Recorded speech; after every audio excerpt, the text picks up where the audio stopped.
Hi, I'm Prith Banerjee, Senior Vice President of Innovation at Synopsys. I'm honored to be at Sachin Syal's Ochak Day Show. Enjoy. Hello, everyone, and welcome back to the Ochak Day Show. We're Silicon Valley's first business, tech, and self-improvement podcast for teens, hosted by a teen. I'm Sachin Syal. I'm a 19-year-old award-winning entrepreneur, podcaster, author, and student from the Bay Area. And I interview remarkable and influential entrepreneurs, executives, investors, leaders, and inspiring individuals from all walks of life so we can learn from their stories and level up ourselves. I'm also the co-founder and CMO of 3doshas.com. We're a coaching company transforming lives with 3doshas ancient science from India. And the purpose of this show is to inspire you to go for it, which is what the Punjabi word ochakte means, which is the word my podcast merch is what I'm wearing right now. Today, our very special guest is Dr. Prith Banerjee, who is the Senior Vice President of the Synopsys Innovation Group, and he's a member of the executive leadership team at Synopsys. Prith was the CTO of Ansys, which was acquired by Synopsys for $35 billion, where he led the evolution of Ansys technology and championed the company's next phase of innovation and growth. He's also ex-Senior Vice President of Research and Director at HP Labs, and he was Accenture's Managing Director of Global Technology R&D, and he also was Schneider Electric's EVP and CTO.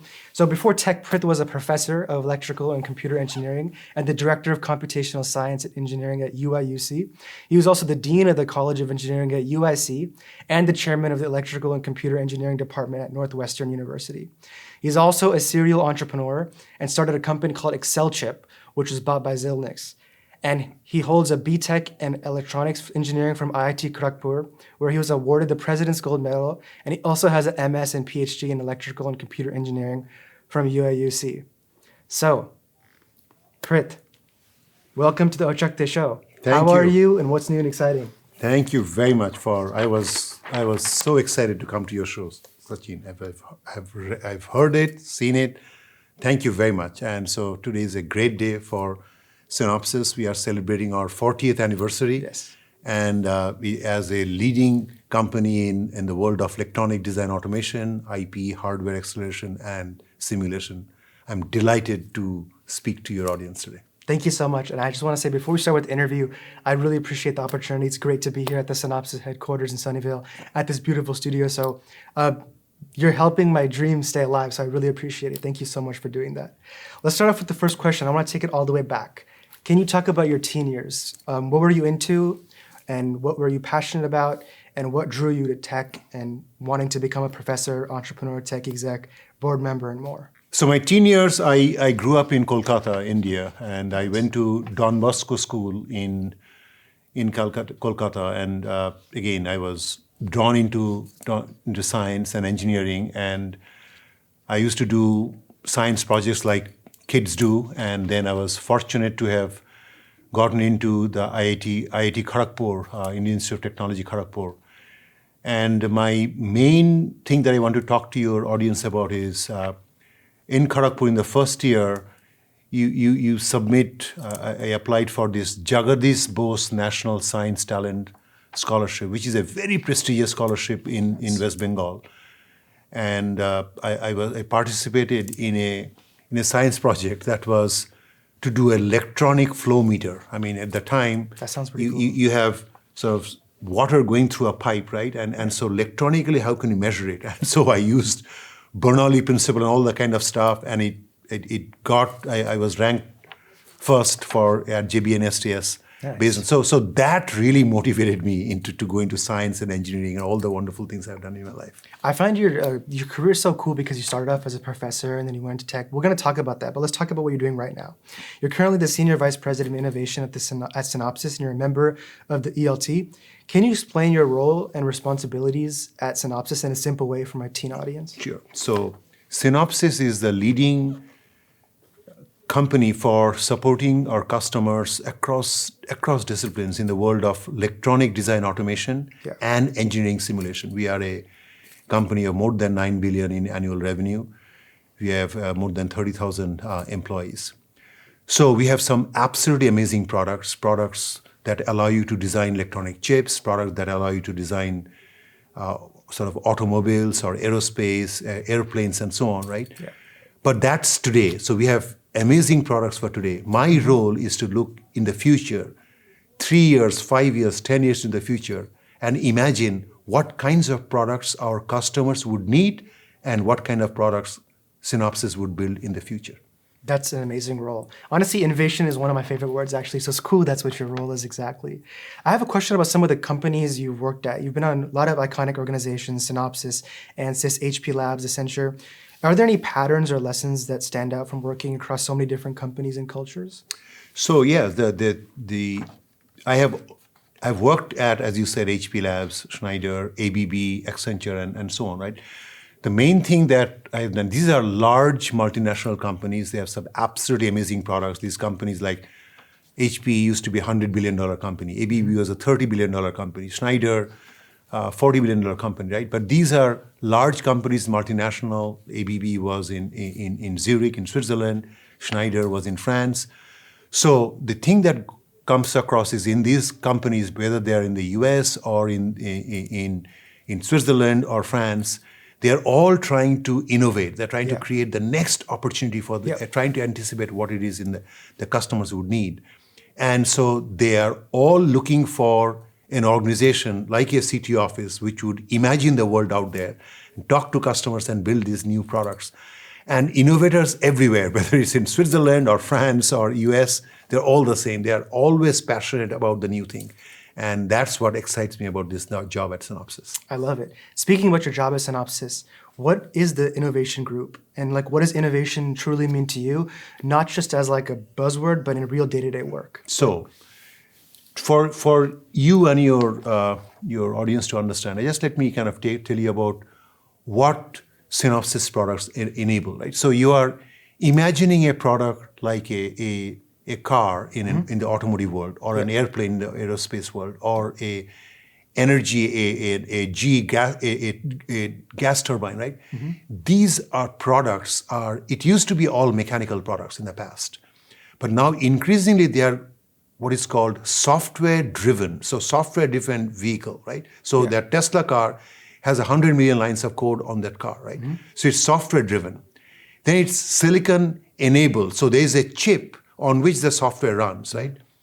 And then it is AI-driven, right? So all the latest work on AI, the Agentic AI, it's all of it. So 3 key parts: software-driven, silicon-designed, AI-enabled. So we enable our customers in these different verticals, like automotive, aerospace, et cetera, to build these amazing chips, these electronic chips having 100 billion transistors, a trillion transistors, right?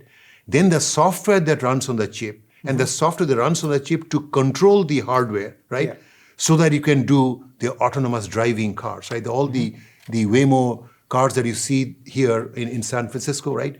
Imagine the amount of automation that is there, that the amount of compute that goes onto those chips and so on. So how do you design and verify those chips, right? So Synopsys allows us, our customers, to design those electronic chips, to validate those chips on platforms like ZeBu and HAPS. And then once you have those chips, you write the software, you can test the software interacting with the mechanical parts, the fluids parts, the mechanical parts, and so on, and then work inside the environment. So we call out ourselves as, you can build a digital twin of that product in that environment before the product is even made into a prototype. How cool is that? It's very exciting. I think I also found it interesting how the way you got here was through Ansys, which got acquired by Synopsys for $35 billion. You were the CTO there. What was that moment like for you when the whole acquisition happened and stuff? I'm just curious. So it was an absolutely amazing thing, because at Ansys, as the CTO, I was working on the system, the engineering simulation part, right? So dealing with the physics of structures, physics of fluids, and so on. But we always miss the part, hey, I'm building all this physical part, but the physical part needs to interact with the software part that runs on the chips, right? So we were always partners with Synopsys, right? So because of my work, we used to work very closely with Synopsys. But once the acquisition happened, he said, wow, this dream of this intelligent product design can be now implemented. And you asked the question about what does the Synopsys Innovation Group do? So that group, my job is to look at the future, what kind of products should be designed in the future, drive our long-term technology strategy, talk to customers and partners about this vision, and engage in external thought leadership in conferences and talking to people like you to inspire the next generation of leaders in this amazing journey of Synopsys. I love it. It's so amazing, and I think innovation is just it's kind of cool because your job is like you're the top person for what are we going to do and how we're going to do it and what are we going to build. So I find that really amazing. Another thing you talk about a lot, Prith, is you talk about re-engineering engineering. What does this concept mean to you? So what that means is, look at how a car was designed, maybe say 20 years ago, right? It was just a mechanical car. And I don't know if you have an old car in your garage, but it's a thing with a manual steering, a manual brake, a manual window, and everything was manual. Then the whole world became power windows, so it's electronics, right? When you push that button, how do you think that electronics works, right? There's a piece of software that is enabling this to work, right? Yeah. So these products now have, as I said, software enabled. As I said, there are 100 million lines of code in the software. These things are getting incredibly complex, right? So in the past, you had a mechanical car, you shipped the car, that's it. Then the car company, be it Ford or GM, had no clue where it's landed, right? Yeah. And if something, you couldn't do an upgrade on that car. But if it is a software product, as you know, you can do software upgrades. Yeah. These products now have the ability, because they're connected to the internet, to do the over-the-air update. So you can ship a car with a level 1 autonomy, for example, right? Where you have, that car has a capability to do sort of maybe cruise control, automatic driving, right? Yeah. You say, I now want to enable it to do self-parking without changing anything in the car. You now have the level 2 self-driving part. Yeah. Then you say, I want to do fully autonomous. So essentially the same car, but over the years, the car is getting better and better. And not only that, this car, depending on how Sachin you're driving it, right, the car is adapting and it's learning more about it. So it's an incredibly complex world of products, right? It is, as I said, software-enabled, AI-driven, and silicon design. Now, it used to be the case that a new car could happen every maybe 5 or 6 years. That is now saying, hey, 6 years is too long. We should do a new car every 2 years. Oh no, I need a new car every year. So the pace of innovation is getting faster and faster.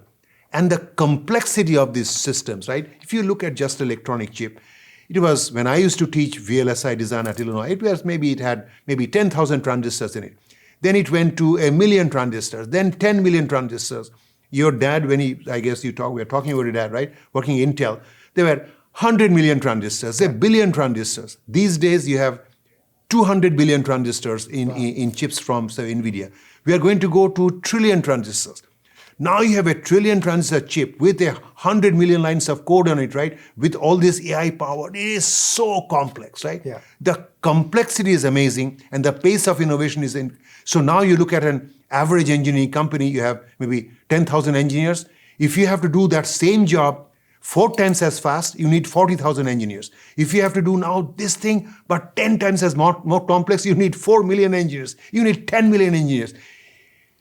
I know you study at San Jose State. These universities are not graduating students fast enough, right? So therefore, in order to solve this, you have to re-engineer engineering. Instead of having the engineering done with the traditional tools, with the linear thing saying, oh, my pace of innovation is increasing, I need to hire more engineers. I need to do it more complex, need to hire more engineers. Instead, leverage AI, and I'm sure you have your audience has heard about this concept of agents and agentic engineers and so on. So we at Synopsys have just announced this thing called the Agentic AI workflow, a name called Agent Engineers, which is trademarked.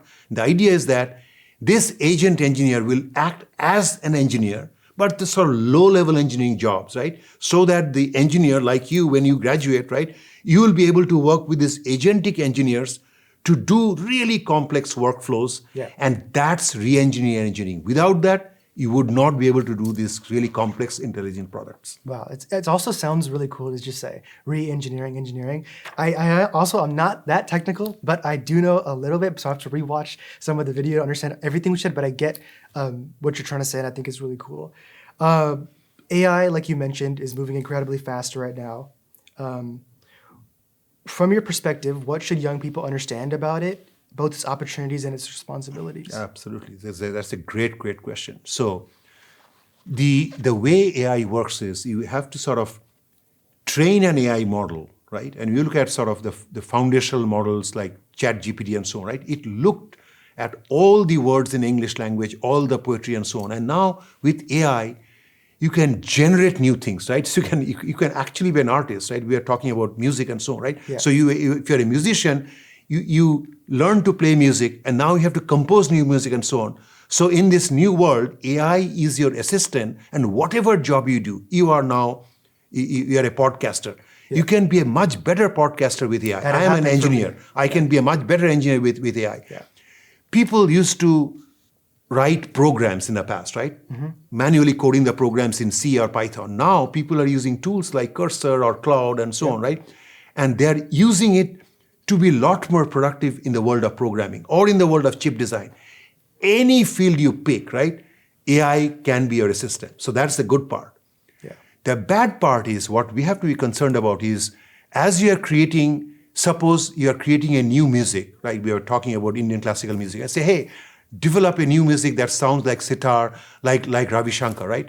And you have created that and you claim that to be your music. You are actually infringing the copyright of Ravi Shankar, who created that music in the first place, right? Yeah. I say, I want to draw this thing in a picture that look like Picasso and so on, but it should look like me doing this. You are infringing on Picasso's thing. So we have to figure out, right? The AI companies have to figure out, and there are discussions going on as to say, if you are using with Gen AI, leveraging somebody else's things, right? How do you compensate? How do you take care of IP? And this is a really interesting discussion. It's complicated. So we need to come up with governance mechanisms, accountability mechanisms, and make sure that it is safe, right? You should not do things because of it, you create unsafe stuff, right? So you have to have the human in the loop to make sure that bad things don't happen through AI. But in general, it is a wonderful technology for for your audience. You should look at it, but you should pay attention to AI governance, safety, and accountability. Yeah, that's great advice. I usually try to look at the more positive side, but there also, what you said is so true actually, especially for creatives. When AI came out, it was kind of they can create art and that type of stuff. It really impacts a lot of people. So thank you for talking about that. You also talk about agentic engineering. Tell us about that. So basically, suppose, let's look at our industry, our industry of chip design, right? So there is a designer who is trying to design this 100 billion transistor chip, right? Mm-hmm. So for that, they have to specify the design in a language in our world. It is called Register Transfer Level, VHDL or Verilog. So they enter the design in that. And then they go into our tool called the Fusion Compiler or Design Compiler, and out will come a netlist of gates. You push another button, out comes a netlist, whatever, some rectangles that come out, which is the mask that is done, right? Yeah. Now you look at it and say, so the designer does this and say, oh, now I have to verify it. So there's an incredible amount of work that the designer has to do with these tools to make sure that the chip that comes out, right? And we say, oh, we'll drive it for sign-off. So make sure that it's 100 billion transistors, it'll run at 2 gigahertz. Does it really run at 2 gigahertz? You have to sort of test it on the computer to make sure that the frequencies are 2 gigahertz, right? Yeah. So once you see that, you say, it's not doing it. Well, because inside the circuit, there were all these number of gates, etc. Now I'm going to do technical stuff, right? And because of it, the frequency instead of 2 gigahertz became 1.5 gigahertz. Now, how do you change the design to make it 2 gigahertz, right? The engineer may have spent like 3-4 months on that process. Yeah. With agentic AI, right? They can say, hey, it will suggest you things. Hey, Prith, you did this. Here's a path delay. If you move this here or make this a larger buffer, so these are things that a human was doing, but the human intelligence that's going in to improve the chip is now being suggested by the agent. Now, step one, sort of what we call, you have probably heard about the level 1 to level 5 in the autonomous vehicle. I don't know if you know this, but level 1 is assisting the driver and level 5 is fully autonomous driving, right? So Similarly, in our world of agent engineers, you can have assistive agents, which is what we say, right? Oh, it will say, you want to do this? Let me help you. You want to write, or creative agents. You want to create a test bench, means you are trying to generate some test vectors to verify this thing. It will actually create it for you. Oh, a creative agent for writing an RTL. Those are creative agents. So you have assistive agents, creative agents. Then you go into this thing called multi-agent. So multiple people all, like in a team, you have multiple people working together, multiple agents working together on multi-agent collaboration till you get full autonomous, right? That's what agent engineers are. They are like human engineers, but not replacing human engineers, enabling the human engineer to be super engineers. So you're saying it won't necessarily take your job, it'll make you do your job better. Absolutely. So I'll give you a very simple example, right? I know you're studying advertising and marketing, right? Yes. Suppose you were to write I shouldn't say, but suppose there's an earthquake that happens in Northern California, right? Yeah. If you were an editor, pre-AI, you would have to go to the different sort of places and say, what was the size of the earthquake? So you go to the seismic line and say, an earthquake of size 9.2 on the Richter scale hit Northern California at this time. Then you go to the hospitals and say, how many people were injured? And so you have to go out all this thing and then draft a report. Mm-hmm. Today, with AI, you could actually automatically generate a report. This agent, whatever, right, will write a report, say, hey, at 9:28 a.m., a earthquake struck Northern California, centered at this place, because it can pull the data from the sensors, from the geology report, and say, and there were 242 people who were injured because they have collected all the data from all the hospitals, and 2 people are critically injured. So this report comes to you. And you, as an editor, you say, hey, I say, on a balmy Sunday morning, so you're just adding a little bit of other stuff, something that would have taken you 1 day to write, you have now done it in 10 minutes. And you look like a super duper reporter, right? Yeah. How cool is that? That's cool. the power of it. It's very cool. So it's actually not just helping with your job, it's also making you more productive and you're saving time as well. Absolutely. Right? So it's amazing. I want to talk about your career into in academia. We can change paths a little bit. You've had an amazing academic career. You're a professor at UIUC. You're a dean at UIC. You also taught at Northwestern as well. I'm curious, what inspired you to pursue a Ph.D. and go so deep in electrical and computer engineering? So again, that was I finished my undergrad at IIT Kharagpur, and then I came to the US to do pursue my studies. And again, I was really passionate because at an undergrad, you think I understand, but I barely scratched the top of electronics, right? And I was doing a little bit of programming. I really wanted to learn about chip design, VLSI design. So I did pursue the master's in that area and some of the EDA tools, and then on advanced computer architectures and parallel computing. So the more I took courses, the more I wanted to go deeper. But when you take a bachelor's or a master's, you're just taking courses and you learn based on what has been taught to you. But the best way to learn is to create something.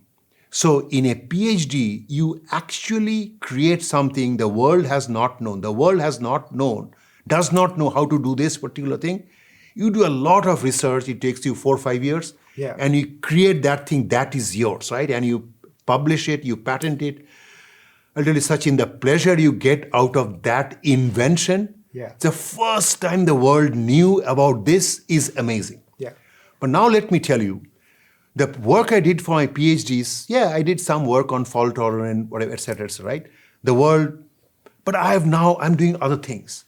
But the PhD and their education has taught me how to learn. So now that I have gone through the process of the world didn't know about this algorithm-based fault tolerance, right? The world didn't know about it. Now, because of my PhD, the world knows about how this works. You give me any problem, I know how to solve the problem. I have to do literature survey, I have to talk to people, talk to customers and say, okay, now I should do this. And then I invent that thing, right? That ability to learn is the most important thing about a PhD. I love it. Maybe I'll do a PhD one day. Who knows? Absolutely, you should. I know we only have a few minutes left, but I know you want to talk about your book. Let's talk about that, Innovation Factory. Can you tell us why you wrote that book? So actually, it got started with doing several podcasts. Nice. So in my career, I have worked in innovation. Innovation is sort of essentially doing something new that the world has not seen before, and that has actual economic or societal value. That is what innovation is.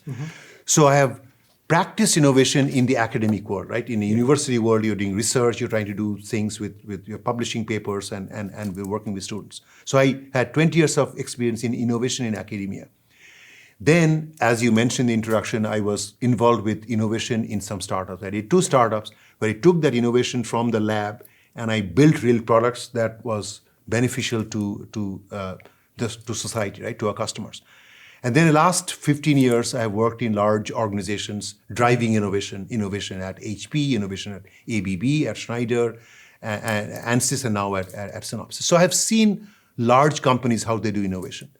But Sachin, I'll tell you something, that large companies, they do what I call incremental innovation, what I call horizon innovation. Well, so you have a current product, right? You have a car company, you have a current car. What should be the next year's car? They do a great job. But to imagine a product which is really disruptive out there in the future, somehow large companies struggle with that, right? And so what I write in my book is, large companies should look to academia for the really new innovative ideas and look to startups to take those innovative ideas from the labs into the thing. And in a very small personal life, right? I kind of did that work at Northwestern, transferred it to AccelChip, founded the company, and then AccelChip was acquired by Xilinx. So it became part of a new product at Xilinx, which is a big company, right? So this is how disruptive innovation happens. And I wanted to share my personal experience in my world in academia, startups, and large companies with the broader audience. That's amazing. I'll definitely check it out. As we wrap up here, Prith, these are the last 2 questions that I asked all my guests. The first one is, what's your all-time best advice for teens and young people in college? Most important advice is follow what is true north. Don't do a thing which you would be ashamed of. So you may do certain things, right? And just to get to the top, you may be cutting corners and so on. Don't do a thing which you'd be ashamed of if your mom finds out and it goes in the New York Times and so on, right? Yeah. Second thing is follow your passion. Don't just do a thing because, oh, with this I'm going to get some money and so on, because you'll never be happy. Do something that is really you're passionate about and follow your dreams. And if you do that, you will find that you will be successful in your life and you will get all the other things that go along with it, with the money and everything else. Yeah. But if you are just doing work for making money, you'll be unhappy. I agree. And maybe after your career, you might be a full-time sitar player. Is that correct? That is true. So, well, you did a little bit of search. So my free time, I play the sitar, and I've been playing that for more than 30 years. It's a beautiful classical Indian instrument. Again, your audience knows about it. I still play the sitar every week, and it's a wonderful way to after a really hard, busy week at work, to relax and listen to classical music and to play classical music. And I will tie that in with the world of innovation, right? When you are doing a work like laying bricks on a wall, right? It's a very monotonous kind of a thing, right? There's nothing innovation going on in laying a brick wall. But when you're doing innovation, you're doing something creative, right? In Indian classical music, which is different from Western classical, when you're playing Western classical, Beethoven, the Fifth Symphony, you are supposed to hit every tone exactly the way it's supposed to be written by Beethoven, right? Yeah. But when Ravi Shankar or Vilayat Khan is playing the sitar, every time they play Rag Vairab is different. And every time I play Rag Vairab is different, right? Mm-hmm. Because it depends on the mood. So it is such a creative process. There are some general guidelines, but that's what is happening. That is exactly what happens in my world of innovation, right? My team and I create new things. We are not structured like laying bricks on a wall. That is very important. Yeah. But I think the world of music and the world of science and innovation has really come together. You're going to get along really well with my brother. As you met, he plays tabla and sitar. And he I sings am looking forward to Indian playing tabla classical with music. him. Yes. Awesome, awesome. Last question of the day, Prith, is what was your favorite part of being on the Ochakde show? Well, I've followed Ochakde show, and I have seen some of the wonderful speakers you have invited. So I'm absolutely honored to be part of your show. But the most important thing is your audience. You are an amazing influencer. And I am hoping to reach out to those young people who are watching your show, right? And I hope that I was able to convince some of you to look at a positive way of looking at innovation, look at AI and the future that is out there for all of you. Yeah. So that is the most important thing. Using your platform to reach out to all your audience, right? You are the influencer, and thank you for inviting me to your show. It was a great conversation. It was truly an honor and privilege. Thank you so much for being on the show. I loved your energy. I learned a lot. And let's make some magic happen. Thank you. Thank you. That was Dr. Prith Banerjee, SVP of Innovation at Synopsys. If you enjoyed the video, make sure to hit the subscribe button, and I will see you guys next time. Thank you. Bye.